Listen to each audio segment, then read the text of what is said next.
Super star Rajinikanth హీరోగా Nelson Dilip Kumar డైరెక్షన్లో తెరకెక్కుతున్న చిత్రం జైలర్ 2. దీనికి సంబంధించిన ఓ బిగ్ బస్ బయటికి వచ్చింది. నందమూరి బాలకృష్ణ కీలకమైన కెమియో రోల్ చేయబోతున్నారన్న మాట. ఇది కూడా ఏపీ పోలీస్ ఆఫీసర్గా కేవలం 10 నిమిషాల పవర్ఫుల్ రోల్లో మాస్ జాతర చేయనున్నారన్న టాక్.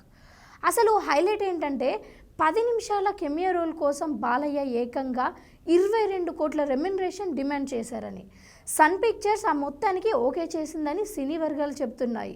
అఖండ, వీరసింహారెడ్డి, భగవత్ కేసరి, డాకు మహారాజ్ లాంటి బ్లాక్ బాస్టర్ హిట్స్తో ఫుల్ పాపులారిటీతో ఉన్న బాలయ్య ఈ రోల్స్తో రజనీకాంత్తో కలిసి స్క్రీన్పై అదరగొట్టబోతున్నారు.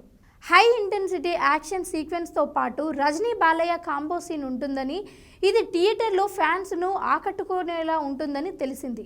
ఇప్పటికే జైలర్ సినిమా 600 కోట్లకు పైగా వసూళ్లతో సంచలనం సృష్టించగా, బాలయ్య ఎంట్రీతో జైలర్ 2 మరింత హైప్ క్రియేట్ చేసేలా ఉంది. దీనిపై మీ కామెంట్స్ ఏంటో తెలియజేయండి.